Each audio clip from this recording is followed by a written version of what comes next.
जवाहर नवोदय विद्यालय में जहाँ छोटे छोटे बच्चे कक्षा 6 में प्रवेश पाते हैं और 12th तक पढ़ाई करके वह आगे अपने कैरियर बनाने के लिए निकल जाते हैं।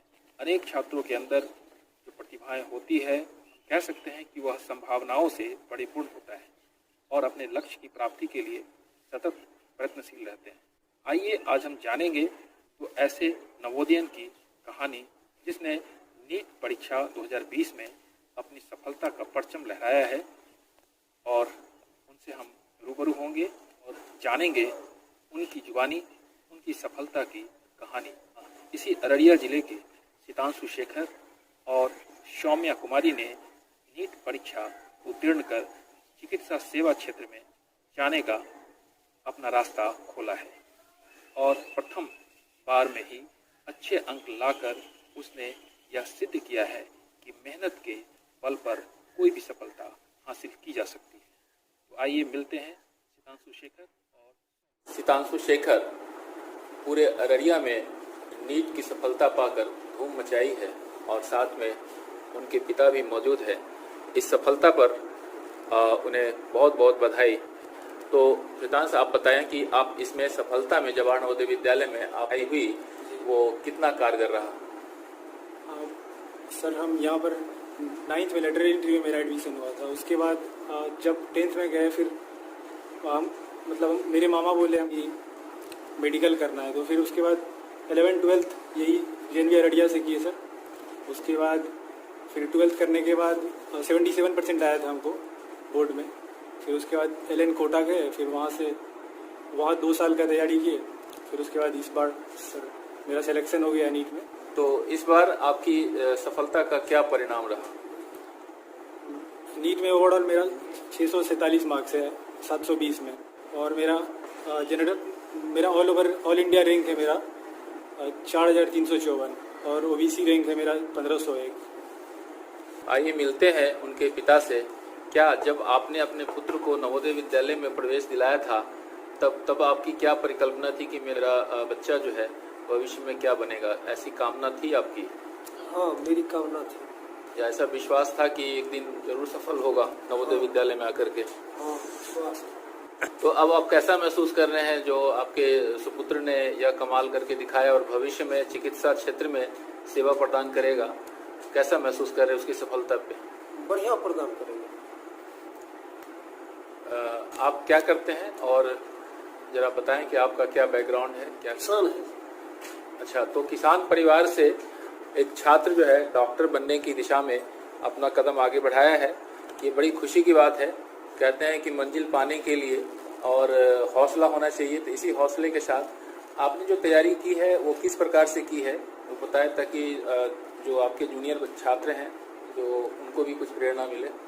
किस तरह से आपने स्ट्रेटजी बनाई तैयारी करने का? जी, तो सर जब 12th करके यहाँ से LN गए थे तो वहाँ पर पढ़ाई शुरू हुआ था, लेकिन वहाँ लगता था मेरे से बहुत अच्छा पढ़ने वाला है। तो वहाँ पर पहले तो उनको मन नहीं लगा, डर लगता था थोड़ा, लेकिन घर से सब बोले कि करो, नहीं होगा तो फिर क्या। तो फिर हम सोचे ठीक है ट्राई करते हैं। तो भैया सब भी थे, यहाँ से जो पास आउट थे एक भैया एम्स भुवनेश्वर में, तो उनसे बात करते थे। तो भैया बोलते थे कि सबका तो हो जाता है, बायो और केमिस्ट्री में अच्छा मार्क्स आ जाता है, लेकिन फिजिक्स में थोड़ा मार्क्स अच्छा करना होता है। तो फिर मेरा 11th से ही फिजिक्स अच्छा करना था। वहाँ पर जो गए थे नर्चर में LN में, तो फिजिक्स अच्छा किए सर। तो वहाँ पर फिजिक्स में मेरा अच्छा मार्क्स आता था, लेकिन केमिस्ट्री में कम मार्क्स आता था। आपकी इस सफलता के पीछे शिक्षकों का योगदान होगा, आपके साथियों का योगदान होगा, तो आप इसका श्रेय किसको देना चाहेंगे? इसके पीछे आपकी भी अपनी मेहनत, लगन और ईमानदारी से किया गया प्रयास है, तो इस सफलता के पीछे आप किसको मानते हैं? इस सफलता के पीछे 3 आदमी का हाथ है इसमें। एक तो मेरे मम्मी पापा हैं, तो वो कभी भी ऐसा, मेरा बैकग्राउंड वो फार्मर है मेरे पापा, लेकिन कभी भी कोई कमी महसूस नहीं हुआ। और एक मेरे मामा हैं, तो वो हमेशा मोटिवेट करते रहे, और क्या करना है, क्या पढ़ना है, क्या नहीं पढ़ना है वो बताए, और कब किसका फॉर्म भरना है ये वो बताया। और जो छात्र नवोदय विद्यालय में आते हैं उनके लिए आप क्या कहना चाहेंगे? सर, जो यहाँ पढ़ रहे होते हैं उनको लगन से पढ़ना है, और जब पढ़ रहे हैं तो पूरा फोकस उनको पढ़ाई पे देना है फिर। और जो भी पढ़ रहे हैं अच्छे से पढ़ना है, क्योंकि बाद में कहीं ना कहीं काम आता है, और वो कहीं पर भी सफलता मिलेगा उसको। ठीक है, बहुत बहुत धन्यवाद। शीतांशु शेखर शुरू से ही बहुत ही शांत प्रकृति का लड़का रहा है और हमेशा पढ़ाई पर ही ध्यान देता था और आज तक किसी भी मैंने पढ़ाई के अलावा और ज़्यादा चीज़ों पर ध्यान ये नहीं देता था और बहुत ही अच्छे ढंग से ये पढ़ाई करता था। हम लोग हमेशा ध्यान देते थे और ऐसे लोगों से विद्यार्थी को प्रेरणा मिलती है और यह जो विद्यार्थी रहा है और नीट क्वालिफाई किया, यह पूरे विद्यालय परिवार के लिए गौरव की बात है और हम उसके उज्जवल भविष्य की कामना। हमारे साथ है सौम्या। तो सौम्या बताएंगी कि नवोदय विद्यालय में कैसा अनुभव रहा। नमस्कार सभी को। तो मेरा नाम सौम्या है और मेरी जो शुरुआत की जितनी भी पढ़ाई हुई है 6th टू लेकर 10th वो जवाहर नवोदय विद्यालय के ही थ्रू हुई है। तो जो मेरा पूरा का पूरा बेस रहा है वो नवोदय ने ही बनाया है और इस साल मैं बताना चाहूंगी कि नीट 2020 में जो है मुझे फर्स्ट अटेम्प्ट में मैंने नीट क्लियर करा 646 मार्क्स के साथ और मेरी रैंक थी 4652। तो इस यहाँ तक पहुंचने के लिए जो नवोदय का 10th तक का बेस था वो मेरे लिए काफी ज्यादा महत्वपूर्ण रहा है और मैं उसके लिए नवोदय विद्यालय को तहे दिल से शुक्रिया करना चाहूंगी। सौम्या, आपने पहली बार में नीट क्लियर की है और अच्छे अंक से क्लियर की है। आपको बहुत बहुत बधाई। मैं जानना चाहूंगा कि इसके पीछे आपकी स्ट्रेटजी क्या थी और किन्होंने आपके इस सफलता के पीछे एक मजबूत रोल अदा किया। तो स्ट्रेटेजी से पहले मैं उन लोगों के बारे में बताना चाहूंगी जिन्होंने मुझे हेल्प करा था। तो 10th के बाद मेरी जो भी पढ़ाई है वो आकाश इंस्टीट्यूट के थ्रू हुई थी दिल्ली में और 11th-12th भी मैंने वहीं से करा। तो 10th तक के जितने मेरे नवोदय के टीचर्स थे उसमें निरंतर मैं अपने शिक्षकों के कांटेक्ट में भी थी। मेरे शिक्षकों से बात भी होती थी और कई शिक्षक ऐसे थे जिन्होंने मुझे बहुत अच्छे गाइडलाइंस 10th तक में दिए थे जिसको मैंने फॉलो करा था 11th-12th में। उन्होंने पहले ही बता दिया था कि वहाँ डिस्ट्रैक्टेड नहीं रहना है, वहाँ पे अपने फोकस जो भी आपका गोल है उस पर फोकस करना है। तो मैं अपने तमाम शिक्षकों का बहुत बहुत धन्यवाद देना चाहूंगी। साथ ही साथ 11th-12th में मुझे आकाश इंस्टीट्यूट ने काफी अच्छे से नर्चर करा। तो मैं आकाश इंस्टीट्यूट को भी काफी धन्यवाद देना चाहूंगी। और जो एक बहुत इम्पोर्टेंट पार्ट होता है एक स्टूडेंट के लाइफ में वो होता है उसकी फैमिली। और मुझे पूरे प्रिपरेशन के दौरान मेरी फैमिली का फुल सपोर्ट मिला। कभी कभी टेस्ट में कम मार्क्स आ जाए या कभी मैं लो फील करूं, घर पे कॉल किया तो हमेशा मेरी फैमिली ने मुझे प्रोत्साहन दिया। हमेशा उन्होंने कहा कि नहीं, नॉलेज के लिए पढ़ो, सिर्फ नंबर के पीछे नहीं भागना है। और इसकी वजह से मेरा हमेशा मोरल बूस्ट रहा था। और फैमिली बहुत इंपॉर्टेंट पार्ट होती है आपके प्रिपरेशन में, तो उनका साथ मुझे मिला। और अब मैं बताऊंगी मेरे स्ट्रैटेजी के बारे में कि मैंने किस तरीके से काम करा था। तो जब मैं 11th-12th में गई तो मैं बिल्कुल भी मुझे नीट के बारे में कि किस तरह से पढ़ाई करते हैं मुझे पता नहीं था। तो वहाँ पे जिस इंस्टीट्यूट में थी उन्होंने एक बेस तैयार कर दिया और उन्होंने ये एक अप्रोच डाल दिया कि किस तरीके से आपको पढ़ना चाहिए। 10th तक की पढ़ाई आपकी अलग होती है और 11th-12th में जब आप कंपटीशन के लिए पढ़ाई करते हो तो वहाँ पे आपको अपनी स्ट्रैटेजीज पढ़ने का तरीका बदलना पड़ जाता है।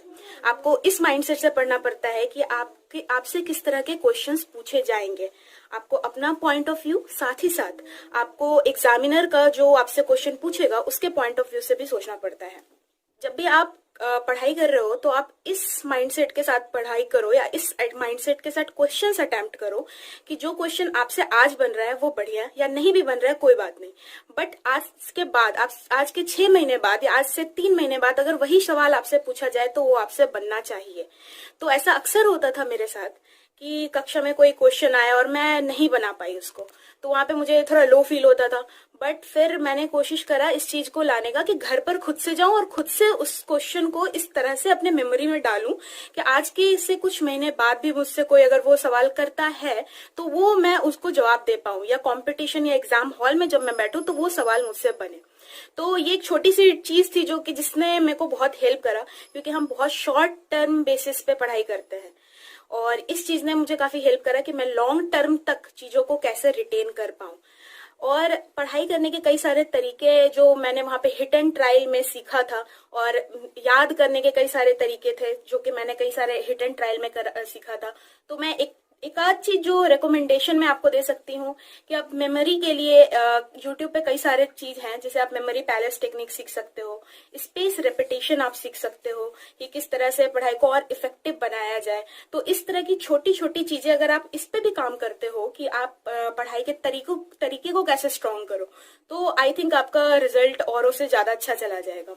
दूसरी चीज एक होती है कि जब हम कंपटीशन में जाते हैं तो वहाँ कंपैरिजन बहुत ज्यादा होता है, और अक्सर हम कंपैरिजन करने के बाद बहुत ही लो फील करते हैं, खासकर अपने दोस्तों से जब उनका परफॉर्मेंस हमसे ज्यादा अच्छा जाने लग जाता है। तो ऐसे में मैं कहूंगी कि ये लो फील सबके साथ आता है। आपको बहुत ही ज्यादा पेशेंस बरतने की जरूरत है अपने साथ, और साथ ही साथ आपको एक बात ध्यान रखना है कि आप सिर्फ दूसरों से कंपेयर मत करते हुए चलो अपने आप को। रेदर आप ये ध्यान रखो कि आप अपने कल से कंपेयर करो कि क्या आप अपने कल से इम्प्रूव्ड हुए हो या नहीं।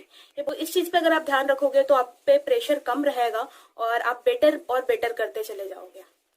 बहुत सारे बुक्स में भागने की जरूरत नहीं है, आप एक सेलेक्टेड स्टैंडर्ड बुक रेफरेंस में रखो और उसी बुक्स को मल्टीपल टाइम्स आपको पढ़ना है, ना कि आपको कई सारे मल्टीपल बुक्स पढ़ना है। अगर आप एक बुक को मल्टीपल टाइम्स पढ़ते हो तो हर बार आपके पढ़ने के साथ साथ आपका अप्रोच भी स्ट्रांग हो जाता है, और हर बार आप जब पढ़ते हो उसको तो आपको वो चीजें ज्यादा अच्छे तरीके से समझ आती है। तो ये कुछ चीजें हैं जो कि आप कंपटीशन में कर सकते हो, जिससे आपको डेफिनेटली फायदा मिलेगी। सौम्या, आप ये बताएं कि एक लाइब्रेरियन जो आपके पिता सेवारत हैं नवोदय विद्यालय में, उनका क्या सहयोग रहा आपके इस कैरियर में? जी, मैं कहूंगी कि जो मेरा शुरुआत से जो कह लो आप नर्सरी से जो मेरी पूरी रही है, उसमें कहीं ना कहीं पापा का बहुत बड़ा वो एक माइंडसेट डेवलप करने में पढ़ाई के प्रति, उसमें बहुत बड़ा योगदान रहा है। उन्होंने हमेशा एक बात कही है जो मुझे भी बाद में चल के बहुत फील होता था, ये बात कि आप हमेशा मार्क्स के पीछे मत भागिए। आपको जब आप पढ़ रहे होते हो तो आप पढ़ाई थोड़े इमोशंस के साथ करो और आप नॉलेज के लिए ज्यादा पढ़ाई फोकस रखो। तो अगर आप नॉलेज और इमोशंस के साथ पढ़ाई करते हो तो पढ़ाई इंटरेस्टिंग हो जाती है, और जरूरी होती है कि आप पढ़ाई को इंटरेस्टिंग बनाओ ताकि आप लंबे समय तक किसी भी जगह पे अच्छा कर सको। उन्होंने एजुकेशन को पार्ट ऑफ लाइफ बना दिया था कि मतलब ऐसा नहीं होता कि आप जो पढ़ रहे हो बस आप किताब खोल के पढ़ रहे हो तो मार्क्स ले आओगे, तो उससे आपके लाइफ में क्या असर पड़ रहा है उसका, इस बात पर पापा ने काफी जोर दिया था। कि इस चीज के लिए मैं काफी लकी भी हूँ, और मुझे ये काफी अच्छा लगता है कि मुझे ऐसे सपोर्टिंग पेरेंट्स मिले हैं। सबसे इम्पोर्टेंट बात है पेरेंट्स कैसे बच्चों के साथ बिहेव करते हैं, क्योंकि इतने सारे कंप्लेंट्स मैंने नवोदय के अंदर में देखे हैं, बच्चों के मेंटल प्रॉब्लम्स को देखे हैं और पेरेंट्स के नॉन कोऑपरेशन को देखा है मैंने, और उसके कारण बच्चों का जो मनोबल गिरता है या बच्चे डिस्ट्रैक्टेड होते हैं। अब बड़ा इजी होता है उसमें टीचर्स को दोष दे देना, लेकिन पेरेंट्स बहुत पावरफुल होते हैं, इतना पावरफुल जो आप सपने में नहीं सोच सकते कि उनकी ताकत क्या होती है। तो आप बच्चों को प्यार करें, बच्चे गलती करेंगे ही करेंगे, उनको डांटे नहीं, उनको आप एक कनेक्टिविटी, एक रिश्ता जोड़े बच्चे से कि बच्चे आपसे आइडेंटिफाई करें। ये बहुत इंपॉर्टेंट है। सबसे पहले तो मैं पेरेंट्स के लिए कहूंगा, क्योंकि वो सक्सेस एंड फेल्योर्स में मैटर करते ही करते हैं। ये सोचना ही गलत है कि पेरेंट्स मैटर नहीं करते हैं। तो उनके जो इमोशंस होते हैं बच्चों के प्रति, बस ये समझ लो कि ये घड़ा बना रहे हैं तो आप कैसे सावधानी से बना रहे हैं कि जरा सा इधर उधर किए तो टूट गया।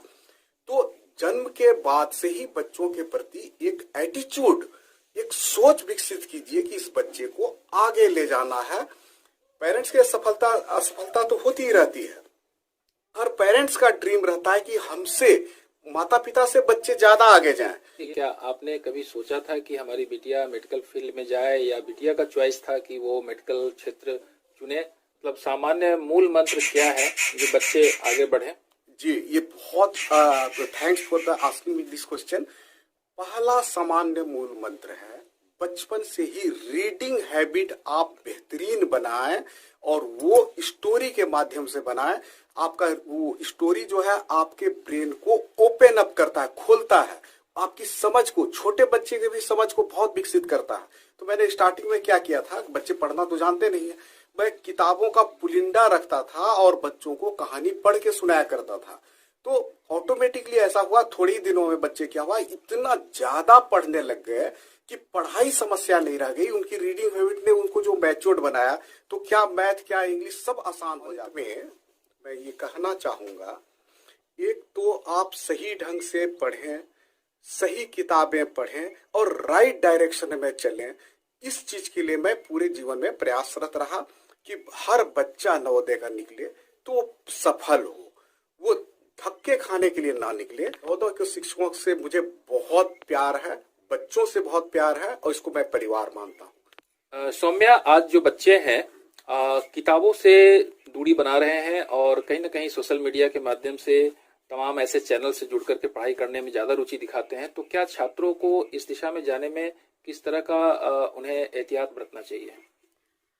जी सर, मुझे जो लगता है अभी कि 11th-12th का जो आपका कंपटीशन का सिलेबस होता है, अगर आप एक बार उसे जान जाते हो कि आपको क्या क्या पढ़ना है, तो आपको इधर उधर सोशल मीडिया में भटकने की जरूरत बिल्कुल नहीं है।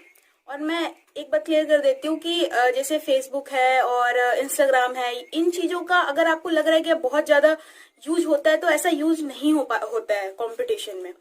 तो अगर आप वहाँ पे अगर आप कुछ प्रोडक्टिव करते भी हो, तो आपको इस बात का ध्यान रखना है कि आपका टाइम कहीं ज़्यादा लॉस ना हो जाए, रेदर देन बीइंग प्रोडक्टिव। इस चीज़ का आपको एक बैलेंस मेंटेन करके चलना है। इंटरटेनमेंट का डेफिनेटली जरूरत होता है, लेकिन उसको अगर आप बैलेंस नहीं रख रहे हो, तो बहुत ज़्यादा चांसेस होता है कि आप बहुत डिस्ट्रैक्टेड हो जाओ या आप बहुत टाइम वेस्ट कर दो। तो ऐसे में कोशिश करो पहले की फिजिकल डिस्टेंसिंग रखने के लिए। जैसे मैंने अपने लिए ये किया था कि फोन में एक सेकेंड स्पेस का ऑप्शन होता है, तो मैं जनरली जब पढ़ाई करती थी या तो सेकेंड स्पेस में रखती थी जिसमें कि सिर्फ पढ़ाई के मटेरियल हुए या फिर बहुत कम डिस्ट्रैक्शन का कोई भी चीज हुआ, या फिर एक छोटा फोन जिसमें कि कोई नेट नहीं होता है उसको प्रयोग करती थी मैं। तो इस तरह से एक तो आप फिजिकल डिस्टेंसिंग कर सकते हो, दूसरा उससे भी ज्यादा इंपॉर्टेंट चीज होता है कि आप मेंटली किस तरह से उससे डिस्टेंट बरतते हो। मैं ये कहूंगी कि फोन का ऐसा नहीं है कि वो बिल्कुल डिस्ट्रैक्शन ही है या उसकी यूज नहीं है, ऐसा बिल्कुल भी नहीं है। फोन का आप बहुत अच्छा यूज भी कर सकते हो। और अभी जब हम ऑनलाइन चीजों की तरफ ज्यादा बढ़ गए हैं, तो उसका वो एक बहुत ही पावरफुल वेपन है जिसका आप यूज करके नॉलेज ले सकते हो। कई सारे ऐसे बच्चे होते हैं जो ऐसा आकाश या एलेन या बड़े बड़े इंस्टीट्यूट को अफोर्ड नहीं कर सकते हैं, तो उन बच्चों के लिए मैं कहूंगी कि फोन में हर वो चीज, यूट्यूब पे हर वो चीज जो बड़े बड़े इंस्टीट्यूट में मटेरियल अवेलेबल है, वो आज के डेट में आपको फ्री ऑफ कॉस्ट मिल रखा है। तो अगर आपको उस चीज का महत्व समझ आता है और आपको ये समझ आता है कि उसको कैसे हम यूज करें, तो वो आपके लिए बहुत बड़ी वेपन हो सकती है, आपके लिए एक बहुत बड़ा हेल्पिंग सोर्स हो सकता है। लेकिन अगर आप वहां पे टाइम पास कर रहे हो या फिर आप यूजलेस चीजें ज्यादा कर रहे हो प्रोडक्टिव टाइम में, तो वो आपका बिल्कुल ही टाइम वेस्ट करा देगा, उसमें आपको कोई फायदा नहीं होने वाला है। लेकिन अभी चूंकि समय बहुत बदल चुका है और अब हम ऑनलाइन चीजों की तरफ ज्यादा जाते जा रहे हैं, तो मैं कहूंगी एक ऑनलाइन चीज की जो मुझे अच्छी नहीं लगती है वो ये है कि वहां पे मटेरियल बहुत ही स्कैटर्ड वे में है। वहां पे ऐसा नहीं है कि एक बुक की तरह नहीं है कि आपको एक जगह से एक शुरू से अंत तक में एक जगह पे कंपाइल्ड वे में मिलेगा। जी नहीं, वहां पे आपको हर चीज के लिए भटकना पड़ जाता है। तो ऐसे में बहुत जरूरी है कि आप सिर्फ स्टैंडर्ड सोर्स को ही कंसल्ट करें। मैंने खुद अपने प्रिपरेशन में कहीं ना कहीं मोबाइल का भी यूज करा था, मोबाइल से हेल्प भी लिया था, लेकिन मैंने कोशिश किया था कि सिर्फ और सिर्फ प्रोडक्टिव चीजों को ली जाए वहां से और कम से कम समय डिस्ट्रैक्टिंग चीजों पे दी जाए। तो अगर आप यूज सही से करते हो तो मोबाइल भी आपके लिए एक बहुत बड़ी सोर्स बन सकती है, लेकिन अगर आप गलत तरीके से उसको यूज कर रहे हो तो फिर उससे आपको कोई फायदा नहीं होगा, लॉन्ग टर्म में आपको नुकसान ही होने वाला है उससे। तो इसलिए इस बात का आप ध्यान रखें कि आपको एक बैलेंस क्रिएट करना है और आपको ज्यादा भागना नहीं है इधर उधर। आप एक रिस्ट्रिक्टेड टाइम रखिए जहां पे आप यूज कर लीजिए उसको, बट बाकी आप ज्यादा इधर उधर ना जाए, नहीं तो ऐसे में आपका समय बर्बाद हो सकता है। सिद्धांशु शेखर और सौम्या की बातें आपने सुनी, उनकी बातों से आप भी प्रेरणा लेकर अपने लक्ष्य को निर्धारित कर अपना मुकाम हासिल कर सकते हैं। सिद्धांशु शेखर जहां उनके पिता एक किसान हैं और सौम्या के पिता जवाहर नवोदय विद्यालय में एक लाइब्रेरियन पद पर कार्यरत हैं, तो आपने देखा कि पारिवारिक पृष्ठभूमि चाहे कैसी भी हो, अगर आपने अपने लक्ष्य के प्रति समर्पित भाव से अध्ययन अध्यापन किया, आपको सफलता की मुकाम छूने में कोई नहीं।